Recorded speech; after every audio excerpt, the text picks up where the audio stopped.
I wanted to get your perspective on this, because this is something I have really changed my mind about in the past 5 years or so, which is I never really thought that racism was an issue in metal until the past 5 years or so, which in hindsight was probably because, as a white guy, obviously it's not going to affect me.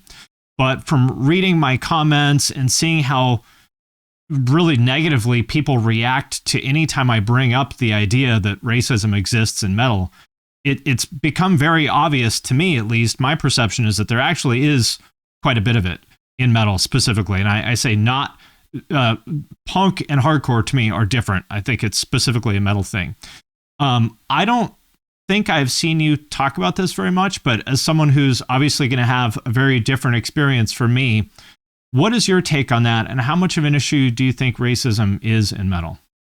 Well, I think it's difficult to extrapolate that from just the recent trends in not just America, but the world in conversations about race. Like a lot of this stuff, I grew up in the 80s, all right? The 80s was like Cosby Show and Michael Jackson. And like we were kind of taught growing up in the 80s. And dude, I'm biracial, right? I had a black mother, white father. I had grew up in a very racially diverse environment. And I was like almost taught like racism was something in the past, Right. So that was like how I kind of came up. And in a weird I was watching the Fresh Prince and MTV Raps, and it just, it didn't occur to me at all until like NWA and stuff came out that was like an issue. Yeah. And, and I think in a weird way, like ironically, Obama getting elected was almost like ground zero for a new kind of like, it like unearthed all of this stuff that was kind of like just under the surface about conversations about race, in positive ways and negative ways. It was just this thing that I think, and it wasn't, the truth was in the 80s, racism existed. We were just, the cultural environment was to just not talk about it. Right. And I think a lot of stuff was festering underneath the surface for a lot of years. And that stuff manifested itself in a lot of ways. And I think how that has manifested itself in the metal scene is just really a kind of more a finer point of a bigger thing that's happened in society in general, right? And so what has happened, really this whole kind of move towards this new activism around race really started around like 2014, post Michael Brown and Freddie Gray and all, and all that stuff. And that kind of swelled up, into like the conversation about Trumpism and MAGA and how that relates to race and all that stuff. Just, all these subcultures, I don't care if it's metal or EDM or whatever, we're all like affected by what's going on in the broader culture. Yeah, but there is a Nazi subgenre of metal, and there's, at least to my knowledge, there isn't like Nazi pop punk or Nazi techno or. Well, that's my kind of other point. And I have written about this a little bit when I was writing for VH1, is that metal in particular is its kind of cultural through line is European. Right. And that because that's where, heavy metal was started, basically in Birmingham, England, by Black Sabbath and Judas Priest. And, I know, Iron Maiden ones are from Birmingham, but like, Motorhead, like all that stuff. And then you look at kind of the second wave of that. A lot of those bands are coming from Germany. A lot of those bands are coming from Scandinavia.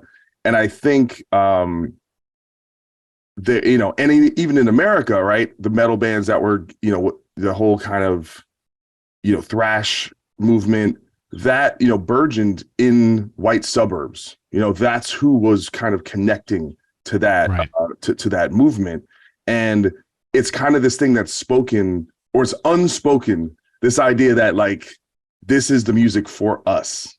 Well, sometimes it is spoken, which is the part that shocked me. Yeah. I'll see people in the comments being like, well, the reason why rock's not popular anymore is because they're trying to exterminate white culture. And I'm like, and there's like hundreds of people saying this. And I'm like, whoa, I had no idea that there was like people who actually thought this. Well, but I just think the internet and social media has a way of magnifying very small movements. But I get it, but it's like thousands. If I see thousands of people commenting this, like how many people do we have to see before it's? Well, no, but what I'm saying is like the internet magnifies things like on a aesthetic level, but also on a real level. So the flat earthers, right, was a Yeah. very small thing 12 years ago, but because of the internet, there's more flat earthers. Right. So I what see I'm what you saying mean. is like dead ideologies get new Right. life. So like, you know, like this idea of Kanye West being an anti-Semite only Right. exists because the ecosphere of the internet tends to kind of like recycle old ideas. And I think we have we're in a very contrarian ecosphere where the more contrarian the view, the more interesting you're seen. And the truth is, like, Right. going along with like the status quo is not interesting. Saying something, and so because we have an economy of attention, you have to say the craziest shit to get anyone to pay attention to you. And so I think Yep. it's like, you know, a big reason why we're in this mode of like, you know, going back to 2016, it's like conservatism is the new punk rock. It's that we have broad consensus on some basic shit now, right? It's like, just be nice to minorities is the consensus, right? So the way you'd be a rebel is to do the opposite of that. And then now you're interesting. And now you're like, I'm against this, Edgy. right? And then that's the kind of the weird thing about consensus is when like consensus is really reasonable, the only way you can be interesting is to be unreasonable. And so, Yeah. so I just think, you know, I'm not saying that stuff isn't true. I think it's always been there, whether you're talking about black metal and, you know, and I watched, I think one of the videos you did about talking about racism and, you know, being, God forbid, you know, my band was, you know, majority black band. Which, by the way, I never thought of, God forbid, as like a black fronted metal band or whatever until people started sort of saying that after the fact. Do you know what I mean? Like, I feel like it was our calling card, though. If you read like the first bio that Central Media did for us, you know, it leaned kind of heavily into that. I see. You know, and it was something, like I said, it wasn't just like we had a black singer, like, you know, our drummer was black, me and my brother, Yeah. Biracial. And but what I'm saying is it's actually a lot more complex than there's racism in metal, because actually I think the predominant bulk of metalheads, right, that are, you know, generally white men, right? Yeah.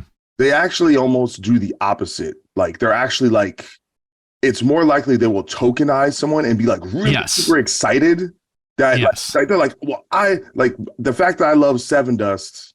Yes. Is a it's always Seven Dust. Of how is a reflection of how racist I'm not. And I'm not saying that they are racist. I'm saying like these are good people.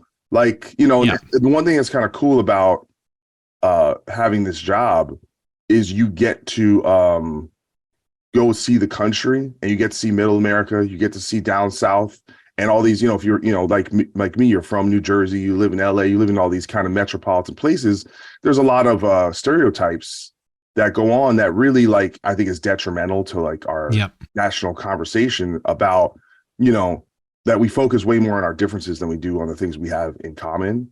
And you know, I think it's really, I really enjoyed that fact that I can kind of like have it, not that I'm some like elitist or I'm some like in this some sphere, but, you know, the lifestyles are very different. But being able to, like, when you're in metal, you're entrenched in like the blue collar kind of, you know, the regular Joe kind of white communities. That's predominantly what it is. And it's not, like I said, I don't think it's like a segregation thing. It's just, this is just generally who tends to like this music. And I don't think there's like anything insidious about that. You know, I think most people kind of lean with good intentions, but I just think we, unfortunately, collectively, we don't have a great handle on how we discuss race.